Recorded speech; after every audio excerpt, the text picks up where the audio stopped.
Happy Camper Radio starts in 3, 2, 1.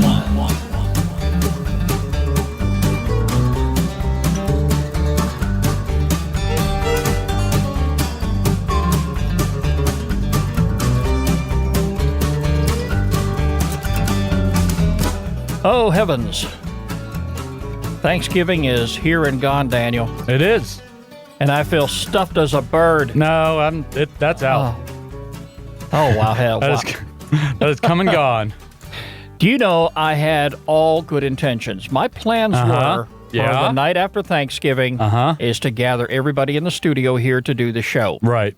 And everybody took an about face and they went out and sat on a patio next to the fire. Right. How could I avoid doing that? There you go. All right. So you look like you enjoyed yourself. I did. Yeah. I had a great time. And Daniel, more than anything else, I enjoyed the food. You did. Did you check out some of the pictures that I posted on Facebook? I'm going to have to do that. You've got to see them. I'm talking from when the bird went in the oven. I did see that bird. That thing was outstanding. When the bird had the Kahlua being put on it. Yeah. And finally, the finished product. Oh, yeah. That thing was humongous. I thought it was going to break that rack in the oven. How much did you take home with you? Not enough. No, I think we still have some. Oh, why do you think I'm over here? Okay, well, I'm not here to do the show. I'm here for the turkey. Oh, I bet you are. Yeah. Well, you just happen to work your way. Here for the turkey, stay for the show. You happen to work your way in the studio. There you go. That's just how it worked out. Yep. Anyway, I hope you all had a wonderful Thanksgiving, just like me and Daniel did, and the family. And we had a full house, like I said. And next year, we're going to do it up even better. Ooh. I don't think we'll be able to talk you-know-who into going camping and preparing the turkey outdoors, but it sure would be nice. Yeah, it's nice to dream. Yeah, anyway. I'd like to do one of those deep fryer turkeys, maybe. Anyway, we're glad to have you back with us. I'm Skip the Happy Camper, and my job, of course, is to make a happy camper out of you. You can get in touch with Daniel and I anytime by going to our homepage, www.happycamperradio.com. Pick up the phone and call 404-537-2267. That's 404-537-CAMP. And you can leave us a voicemail with your camping question or comments or anything about the show you want. And we'll be more than happy to answer any questions that you may have about the program or about camping in general, just by simply calling that number and leaving us a voicemail. You can like us on Facebook, follow us on Twitter at Camp Talker, add us to Circles on Google+, and subscribe to our YouTube channel. All right, Daniel, let's go on over to the shout-out window here. And we are going to welcome this week Lee Holmes of Cannon, Georgia. He likes us on Facebook. Mike Van de Velden, Yvonne Rodriguez, Divvy Burlington of Vermont. They're following us on Twitter. And finally, to Babaleus, who added us to YouTube. Thank you all so very much for joining us. Glad to have you with us. And more importantly, thank you for being a part of this great Happy Camper Radio family. Would you like to be on the show?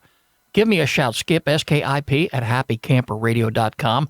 We'll make that happen. We'll plug you into the board, and we'll get together with Daniel and I to talk about anything you want in the world of camping. All right, Daniel. Yes. All right, you've got Gary's book with you in front. I do. You've got it with you today. I finished it last night. I couldn't sleep a wink, and I had to finish it. I had to pull through.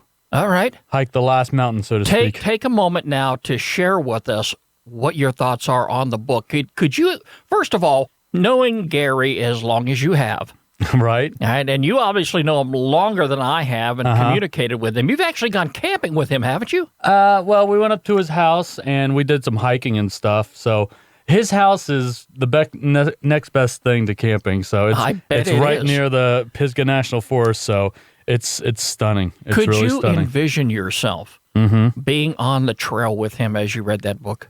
Yeah, that's kind of why I was reading it. Tell us a little bit about what the journey sounded like, because I know Gary put his heart and soul into it, and he got to work writing that book.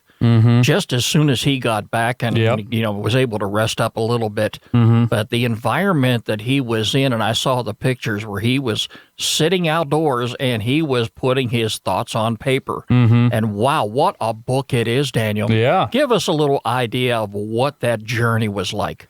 A lot of eating, because when you're hiking an Appalachian Trail, you're burning a ton of calories. And if you ever want to get skinny, this is what I'm thinking about. I'm thinking about going up there this spring and maybe hiking for a few days. But anyway, if you want to ever get skinny, the Appalachian Trail is where to do it. And you can eat all the junk food in the world and you will lose all the weight. It's the greatest diet plan ever. But, it's really cool. It's like it's like an adventure from one place to the other. I mean, you're constantly moving. You're constantly seeing people you've seen before. You see new people.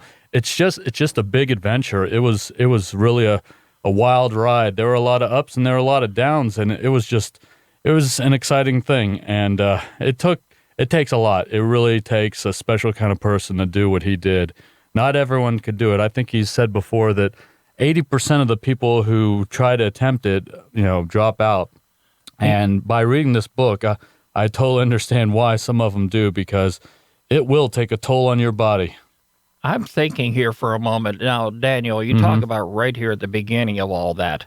He says if you want to lose weight, the Appalachian Trail is the place to do it. I could stand to lose a few more pounds than you could. Yep. All right. But if you did Georgia, I guarantee you'd be good. If you just did the Georgia part of the Appalachian Trail. I couldn't even do a quarter of Georgia. You got to keep in mind how much younger you and Gary are in comparison to me. Well, he's 46 now. And I know he was talking about somebody he met on the trail. I remember that as like a 76 or 80-year-old guy named Flatfoot. I think he was 71. In the book, I think he was 71, and he's done 3 of the major trails. I think there's a couple out west, and he's done the Appalachian Trail. But yeah, I mean, there's older people. That's who does it. He said it's either young people in their 20s or people who are retired.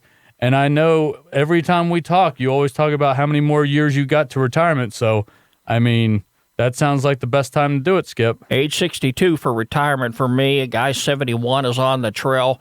I bet you that guy's going to live to be about 100. Maybe. He keeps that up. Yeah. But that would be a great way to get your exercise in. No doubt about it. Yeah. The eating part, Daniel. Yeah. All right. I know you're only limited as to what you can carry in your knapsack and when you're out on the trail. I would be carrying the kitchen sink with me, and my back would probably give out about a quarter mile up the trail. He talked about a guy who had an old pack, and he was weighed down too much. But basically, it's all about calories. Whatever has the most calories, that's what you want. The most calories, the littlest space.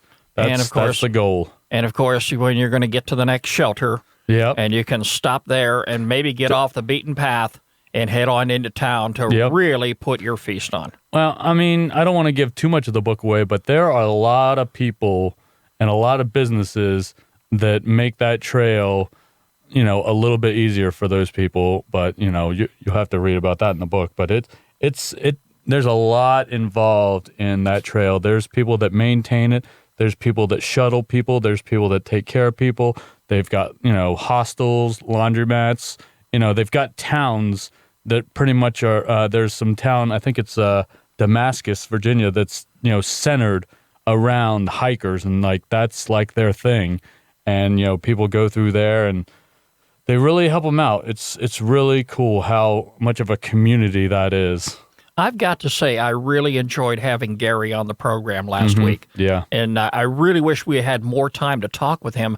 And I know he's talking about coming down. It would be great to have him in the studio. Oh, yeah. That would be great. And one of these days, what we're going to have to do? We're going to have to venture out his way and take the remote operation with us. Yeah. And actually do the show on the road. That would be so fantastic. Okay. And maybe when we get together with Gary, we can actually do a Google Hangout, and maybe some of the people who are interested in hiking, or maybe who have done it before, would like to share their experiences, and we can get them on the program to maybe talk to Gary, and maybe he can answer some of those important questions for them.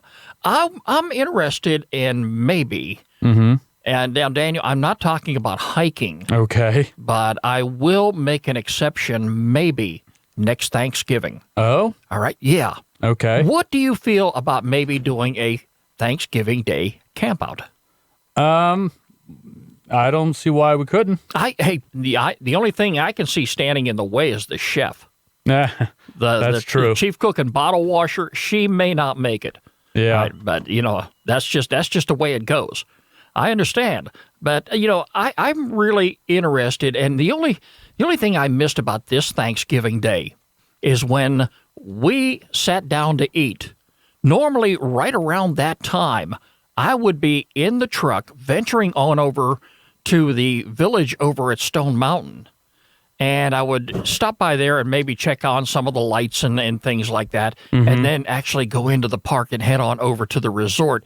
Because as I mentioned last year on the show, that's the place I would take my daughters, and that's the place we would go to every Thanksgiving and every Christmas if I was not camping out.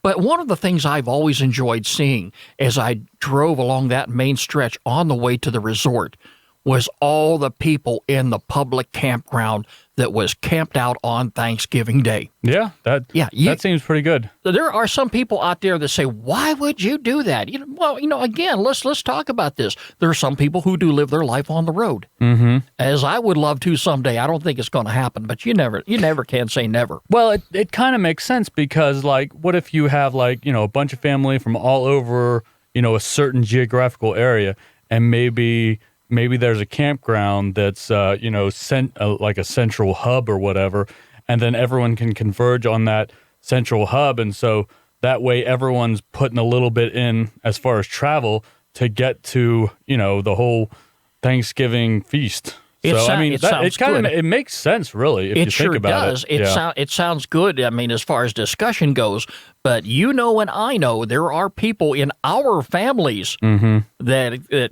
thumb their nose at camping that won't have anything to do with it.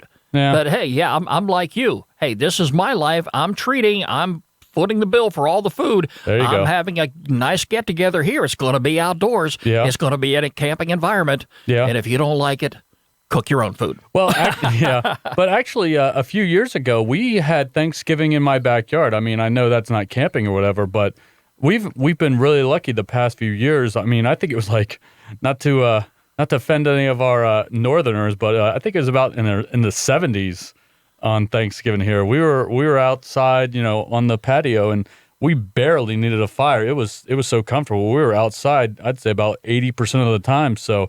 We've been really lucky to have that, but yeah, it's always awesome to eat outside and, in nature, and it just feels right. Well, this Thanksgiving, on the other hand, it was cold enough for a fire. Yeah, it got there. It did. I had my winter coat on, and as I was relaxing in my chair, I thought you were going to burn your feet. No, that was never going to happen.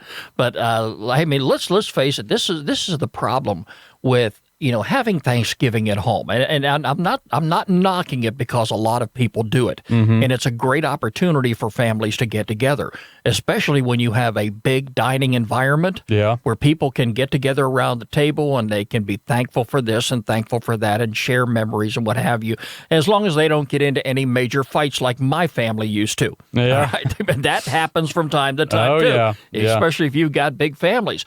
But if you have the opportunity where you can go and relax afterwards on a nice big patio, and you've got a fire going, you've got the torches going, you've got the lawn chairs out there, you've got those wonderful camping recliners like we have. Oh, yeah. All right. And hey, I see you brought your lawn chairs over. Yeah. Your camping chairs. And in fact, you still got one on the patio you got to take home with you. Make sure you do that today.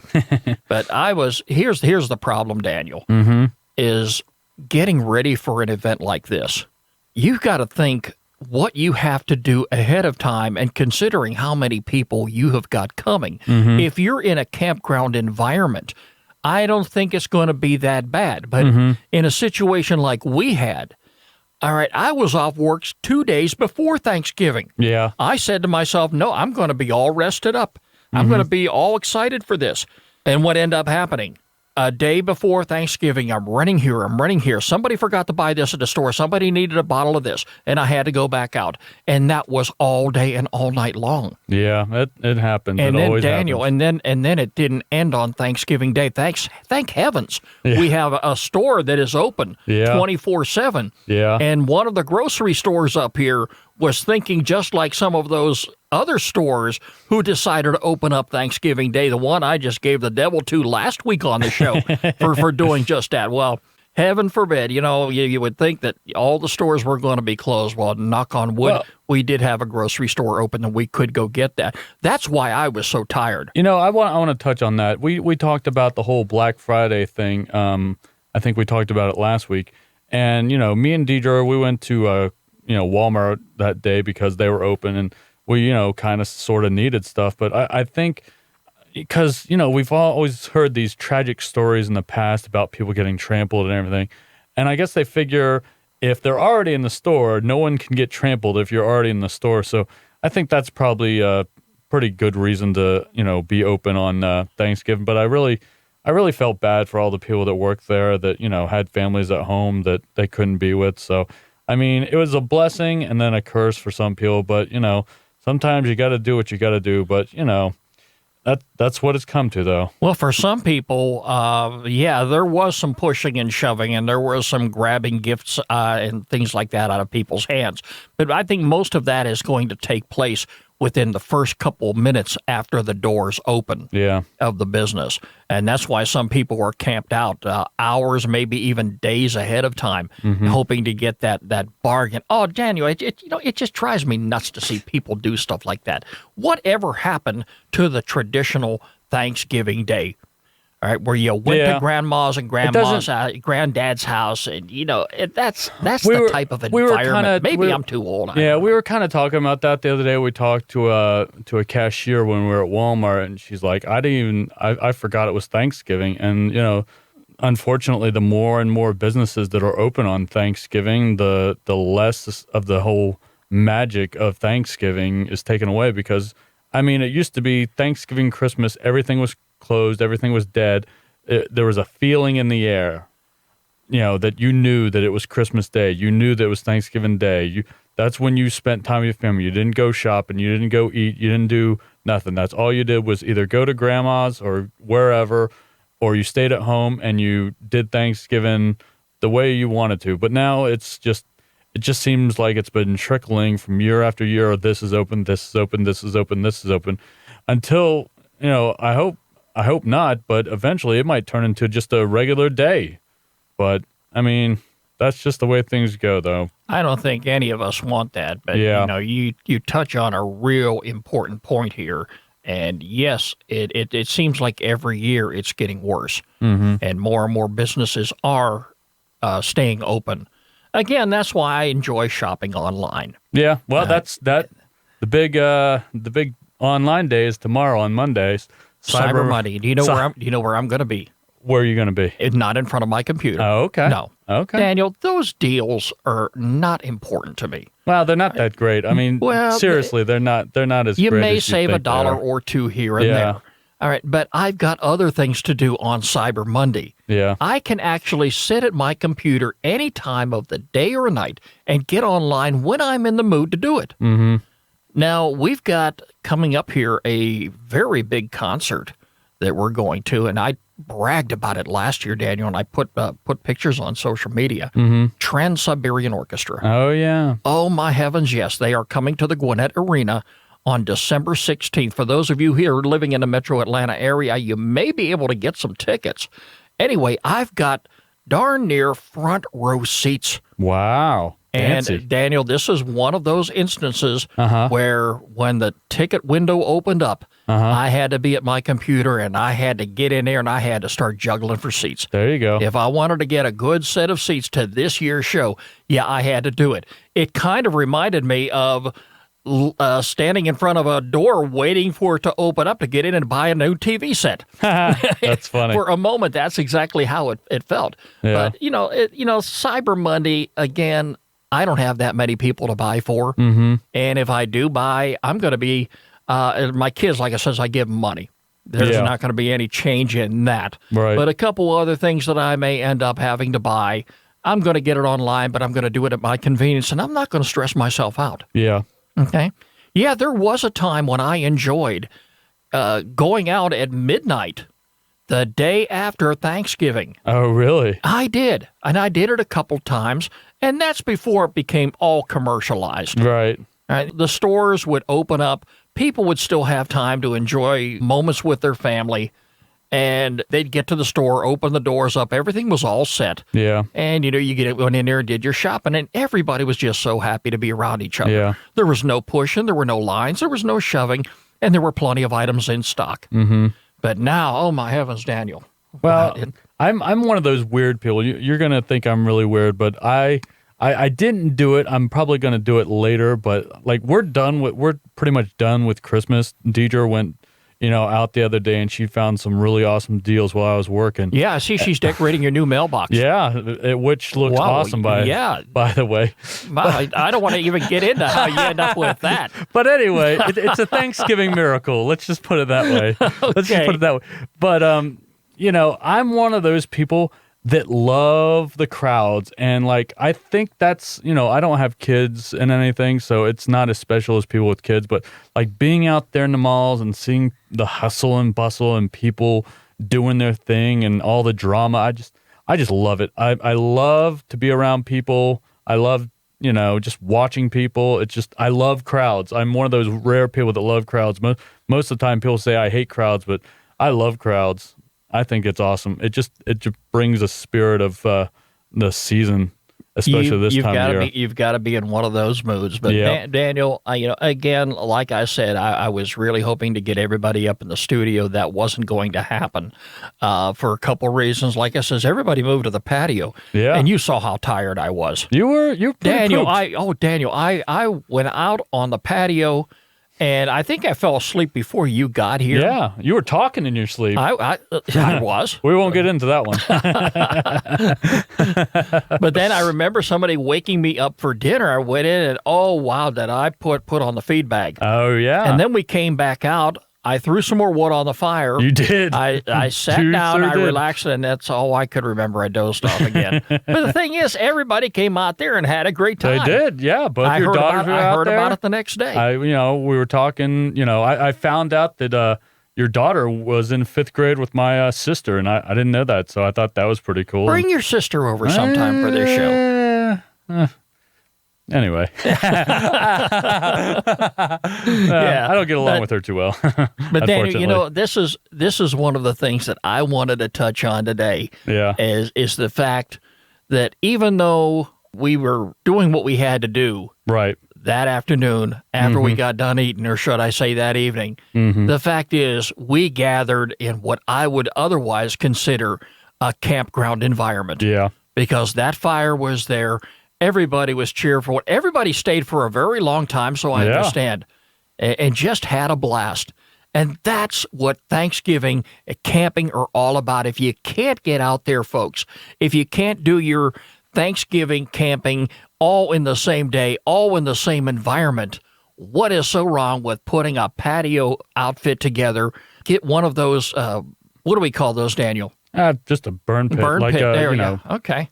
You got it together. A portable burn pit. Okay. They sell them at the stores. Yeah, I was looking at them today. They're pretty cool. That one you're looking at out there is probably about 5 years old. Yeah, it looks shows like its wear, it's but rough. hey, it still works. Still knocking. All right. And if you live in an environment, if you're not in an apartment complex that prevents you from burning, if you have your own house and there's no ordinances against it, hey, gather some firewood. You can purchase it just about anywhere. You can get it at convenience stores these days in bundles. Take it on home and sit out there if the weather permits. If it's a little on the chilly side, throw on a coat. Take the kids out there, gather around the fire. It's the next best thing to going camping. It's time now for our featured campground of the week here on the Happy Camper Radio Show. Yep.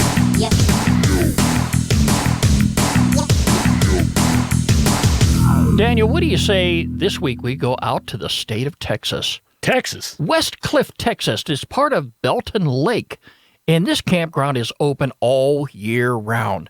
This time of the year when we're doing the show, Daniel, we talk about year-round campgrounds because people like you and me who enjoy our camping, we just do not limit it to the spring and summer months.